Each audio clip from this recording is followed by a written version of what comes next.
Our feature speaker today is Marion County Judge Executive David Daugherty.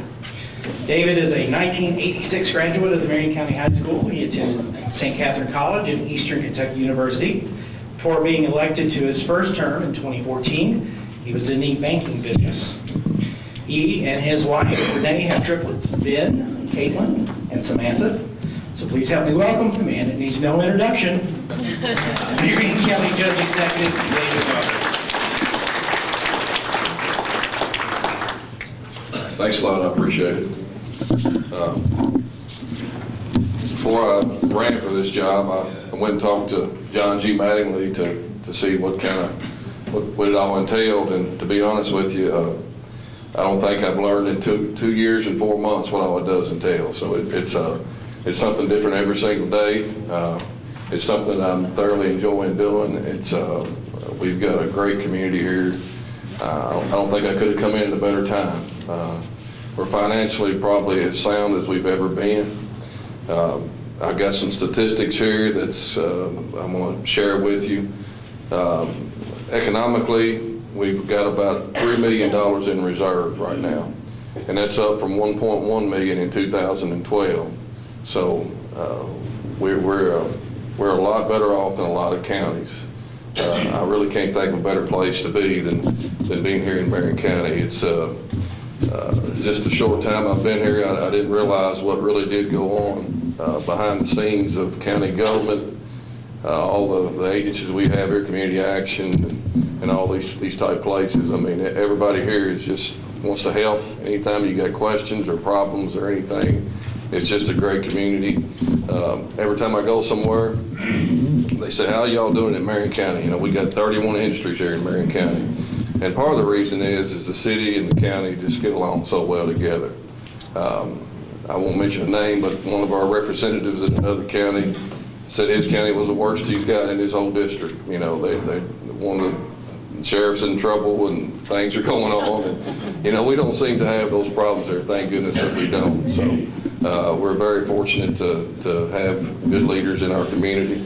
Again, like I said, we do have $3 million in reserve. Our occupational tax is up as well. This year is projected to be about $3.4 million, and that's up from 2005 and 6. It was $2.1 million. So that's partly due to we have an economic development office upstairs, and I'd like to thank those folks for the job they do. They do an excellent job, and Mr. Tom Lund was honored for being in the Kentucky Economic Development Hall of Fame this past year. And so we like to thank him and what all they do up there. But like I said, we have 31 industries in Marion County that contributes to our occupational tax being at an all-time high. Those 31 industries provide around 5,021 manufacturing jobs in Marion County. Now this is something that kind of caught my eye when I talked to Karen about this. The odd part about Marion County is roughly 50% of employed Marion Countyans commute to the other counties to work, which you never think that would be the case, you know, but we got a lot of folks in Marion County that are traveling to other areas. The other part of that is 50% of our workforce travels to Marion County to work. So we've got a lot of people commuting to our county, and I know economic development and the city of Lebanon and the county, we're looking into how we can attract more people to live and work in our community. And one of the things that we're having difficulty with here in the county is we don't have affordable housing. I think that's probably one of our biggest hurdles to climb to be able to get people to come here. We don't have the Cecil Higdons, Joe Willits that actually took the challenge took a opportunity to do these things, and we don't have anybody stepping up to do that. And part of it is too, there's really no place to do it. We don't have a lot of land out in the county that's being developed, and it's just very difficult for someone to invest that kind of money to do that. So I think we're working on doing that right now to try to find somebody to step up and maybe start this. This would definitely help keep our young folks at home and get more people to move to our county.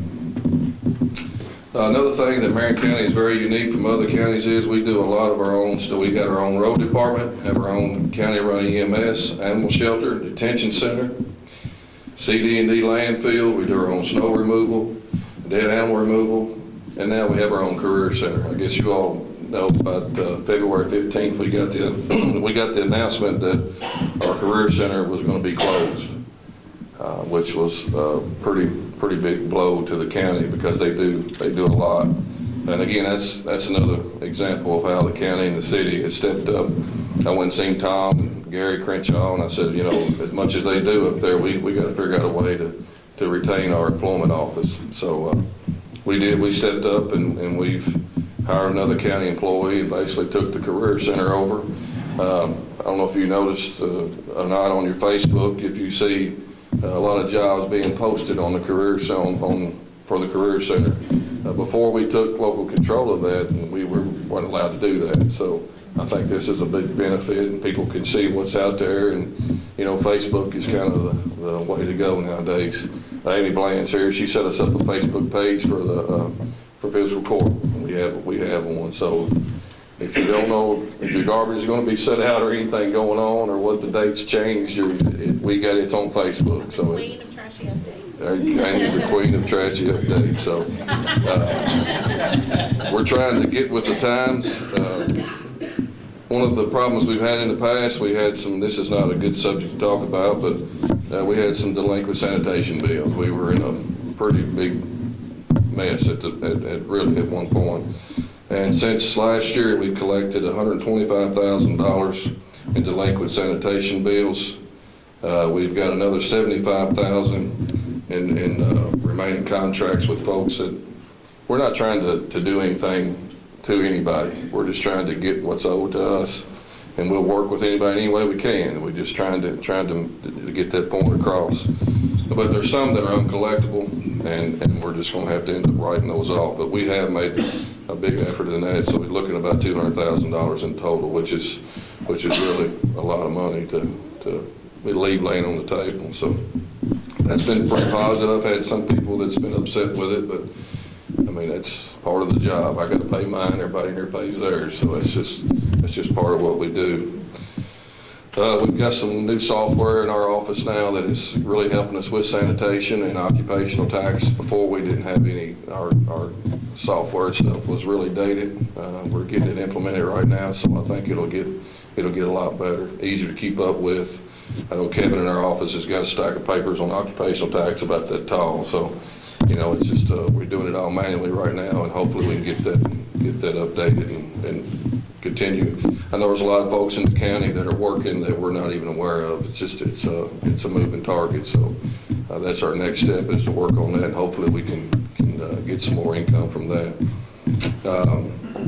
Our detention center, I don't encourage anybody to go to jail or anything, but we've probably got one of the best detention centers in the county, in the state. Every time I take Robert Augustin with Rand Paul's office, I took him down, and he was very impressed with what we got. And I like the former judge and they took some extra effort to support programs that we have at our jail that are nowhere else. We've got roughly 128 SAP beds, which are substance abuse programs, and we've got 80 community service beds, which those are the folks that we see in our community working on sanitation and mowing the fairgrounds and things like that. So these folks are getting some rewards for doing what they do. Let's see here. We currently have 305 inmates. 63 of those are local inmates, and there lies a problem with Judge Spalding here could probably help us with this and share how serious it is. The drug problem we have in our community is not just here in Marion County. It's nationwide, to be honest with you. The problem with whenever you have a high count of local inmates, your ability to rent basically the other beds out that are being occupied by your locals is gone. So you lose income, and it takes more of your local general fund to support that. Like I say, we've got one of the best jailers, I think the best jailer in the state, and everywhere you go you hear that. So Barry goes above and beyond, and staff does the same thing to try to work it where it doesn't cost us much. The good thing is in 2018, the debt service will be completely paid off on our detention center. And that's about $460,000 a year. So we are really, the only other debt that the county really owns is on the building that we're in now. It'll be paid off in 2023. So we're financially in a good way in our county. Like I said, occupational tax is up. Everything is really moving pretty good. Some other services that we provide are we do CD&D landfill. That's something else that these landfills are lasting about 7 years is what they are. And we've got 2 more permitted, working on a 3rd. So that'll get us out about another 20, 21 years. And that's it keeps our county clean. Our contract with Nelson County is a 5-year contract that's just been signed. So that's who we take our garbage and service to is Nelson County. So, like I say, everything in the county is really looking good, and I can't think of any better way we could be. I don't know if you all were at the First Friday Forum here about, 3 or 4 months ago when Mr. Bill Samuels was there, and he was kind of hitting on the part that, if Marion County's ever going to expand or do anything, it's the time to do it, is today and right now. And if you can see by the numbers, I have to agree with him. So that being said, I'm going to kind of plug in something that I've been working on and in the process of trying to do a multi-purpose facility in Marion County, which would be pretty close to where we're standing today, more like across the road if things can get worked out. We're in the process of an RFP, which is a request for proposal on that.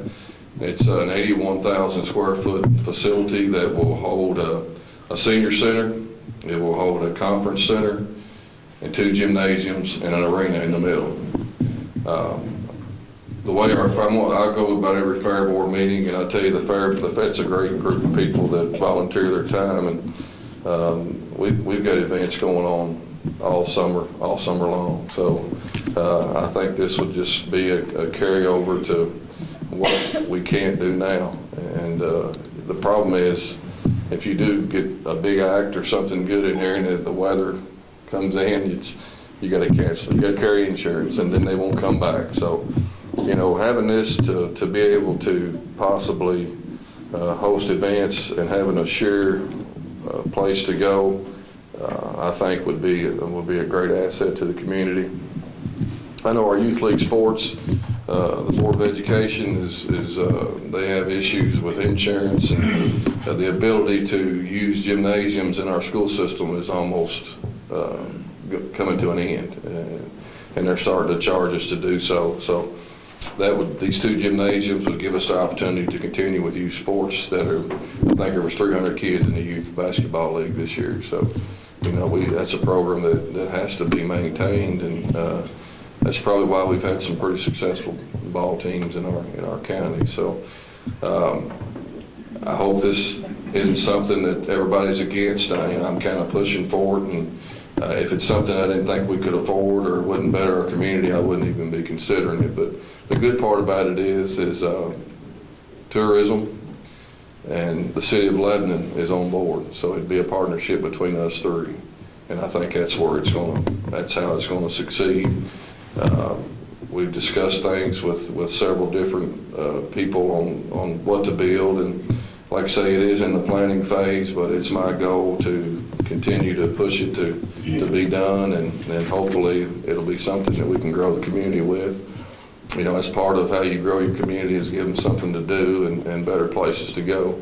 And I can see the people in Marion County are kind of looking for something to do. I know my daughter's sitting out in the community some, and it's always, you see the same people, and it's always a good crowd, and they just say, why don't you do more of it, and it's just, people don't have a lot to do, even our youth. There's really not a lot for them to do here in Marion County. Sports is basically, is what everybody relies on. So I think this will give us a venue where we can get our home and garden show back again. We can host a ton of events.